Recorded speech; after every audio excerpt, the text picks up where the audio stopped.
Bienvenue sur Sherlock News pour cet entretien spécial avec Madame Kristina Persson, ministre suédoise du développement stratégique et de la coopération nordique. Merci de répondre à nos questions, Madame la ministre.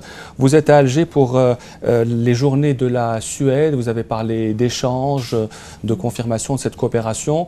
Où en est aujourd'hui cette coopération entre l'Algérie et la Suède? Est-ce qu'il y a un espoir? Est-ce qu'elle soit plus importante qu'elle ne l'est aujourd'hui? Oui, absolument. Il y a toujours un besoin de établir une plus étroite coopération entre deux pays, comme l'Algérie et la Suède aussi partagent les mêmes valeurs et les mêmes intérêts dans les affaires internationales. Et aussi, il y a aussi plusieurs des entreprises suédoises qui sont ici déjà et veulent aussi élargir ces opérations en Algérie. Nous sommes très positifs de soutenir la coopération économique et commerciale entre l'Algérie et la Suède. Et quels sont aujourd'hui les domaines d'intérêt commun? Quels sont aujourd'hui les domaines de coopération entre les deux pays? Aujourd'hui, dans les affaires internationales, quand il s'agit de les efforts que nous faisons contre le terrorisme, là, et aussi nous avons les deux un soutien fort pour les Nations Unies. Nous croyons, l'Algérie et la Suède, les deux, nous croyons dans les opérations et la coopération multilatérale dans le monde. Et ça, c'est quelques exemples. Et nous voyons l'Algérie comme un acteur très important en Afrique du Nord. La Suède, votre pays, a une longue expérience dans le développement durable. Et dans les énergies renouvelables. L'Algérie aussi a beaucoup de ressources, mais elle ne les développe pas, encore pas aujourd'hui. Est-ce que votre pays peut aider l'Algérie dans cette expérience, peut lui apporter quelque chose? Oui, je crois. Il y a des connaissances de la technologie en Suède que nous pouvons exporter. La connaissance et les produits et la technique. Comme aujourd'hui, nous avons eu un exemple d'une jeune entrepreneur qui a inventé une méthode de produire l'électricité des vagues dans la mer, aussi quand il s'agit de la sound power, l'énergie solaire. Énergie solaire. Quand il s'agit d'énergie solaire, nous avons aussi des compagnies intéressantes en Suède. Il y a combien de compagnies suédoises installées aujourd'hui en Algérie et quelle est plus ou moins leur spécialité? Il y a 26 entreprises ici en Algérie suédoises. Ils sont dans tous les secteurs, mais je crois que c'est le secteur industrial, verkstadssektorn. Via transport, par exemple, et aussi TIC. Transport et TIC, je crois, ce sont les plus importants. Scania, Volvo, ABB, Atlas Copco. Vous allez rencontrer demain plusieurs ministres, dont ceux de l'éducation, de la poste et des TIC, le ministre de l'Industrie et des mines. De quoi allez-vous parler? Est-ce qu'il y aura aussi d'autres possibilités de coopération dans d'autres domaines? Ericsson est ici depuis longtemps, depuis 40 ans. Ils veulent élargir son activité ici. Et je crois que Madame le ministre, responsable pour les communications, probablement a un intérêt de savoir comment nous avons établi peut-être le réseau le plus large du monde, ou bien sûr en Europe d'Internet. Presque tous les maisons ont accès à Internet en Suède.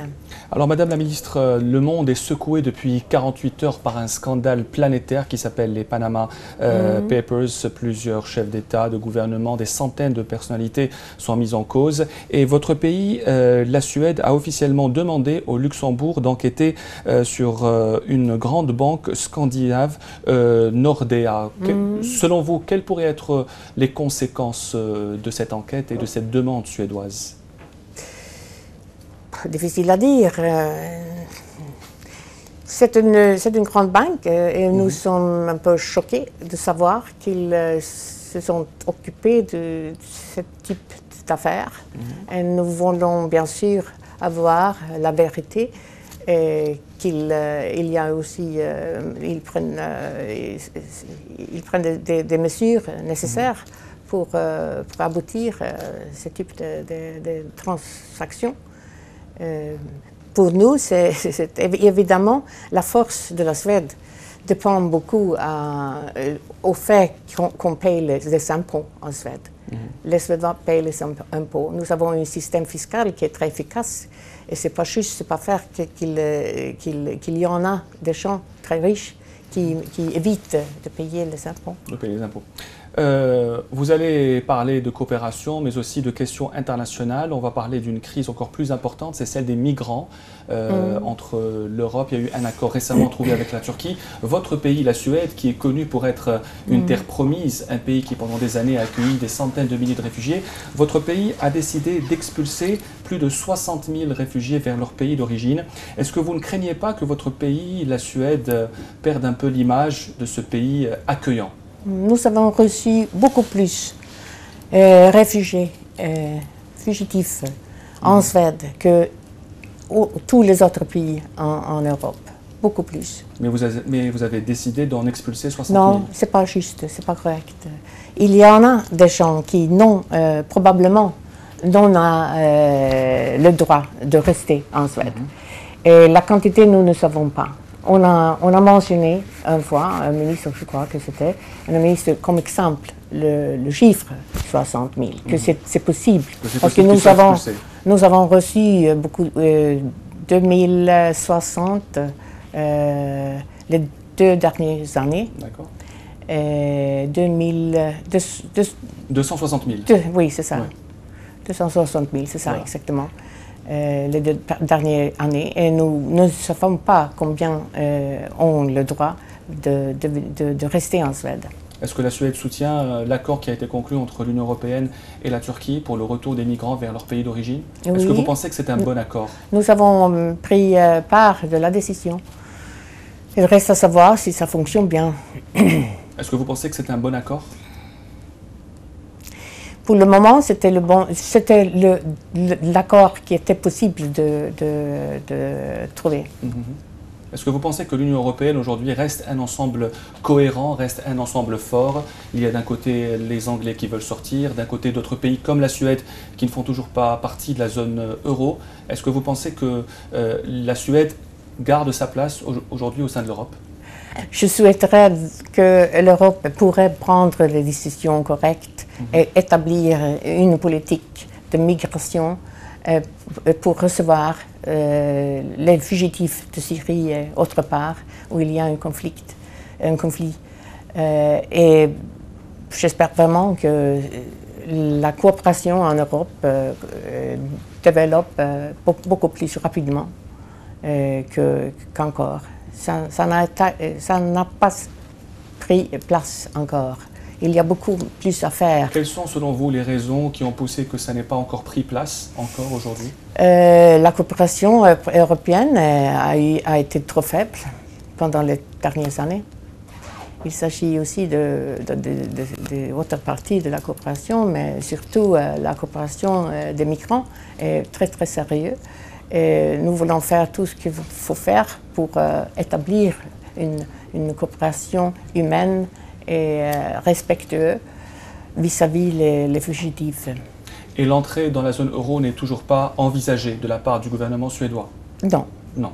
Est-ce que les Suédois préfèrent toujours la couronne? Oui, je crois. Pour quelle raison, selon vous? Bon, c'est une longue histoire, ça. Ouais. De savoir... vous savez, nous savons maintenant qu'avoir une politique monétaire ne suffit pas. Il faut avoir une coopération plus étroite quand il s'agit d'autres parties de l'économie. La Suède est le premier pays d'Europe occidentale, Madame la Ministre, qui a reconnu l'État de Palestine, qui a ouvert une ambassade de Palestine à Stockholm, une décision qui a été saluée par le monde arabe. Est-ce que vous maintenez aujourd'hui cette position de soutien à la cause palestinienne et quel est le regard que vous portez sur le processus de paix qui est toujours en panne? Oui, nous avons pris une décision qui, nous pensons, était correcte. Et c'était quelque chose que nous avons discuté avant de prendre place dans le gouvernement. Nous pensons que la paix bénéficie d'avoir deux parties égales, deux États, Israël et Palestine. Nous voulons bien sûr qu'il y a des autres pays qui aussi soutiennent cette décision. La Suède est un pays qui est très cher dans le cœur de beaucoup d'Algériens qui gardent encore la mémoire de votre ancien Premier ministre, Olof Palme, assassiné dans des circonstances un peu floues aujourd'hui. On dit toujours que la Suède est un pays proche des Arabes, proche des peuples arabes. Est-ce que c'est vrai encore aujourd'hui ou est-ce que c'est faux? La Suède est un pays internationaliste. Nous croyons beaucoup dans la coopération internationale. L'universalité, les principes d'universalité, que tout le monde doit avoir une très proche coopération. Et aussi, naturellement, les pays arabes n'est pas une exclusion de ça. Est-ce que ce principe d'universalité est une particularité scandinave, selon vous? Je ne sais pas ce qui... Vraiment, l'agenda 2030 est aussi l'universalité comme ça, principe fondamental. Merci beaucoup, Kristina Persson, d'avoir répondu à nos questions. Vous êtes la ministre suédoise du développement stratégique et de la coopération nordique. Merci d'avoir répondu aux questions des chevaux. Merci bien.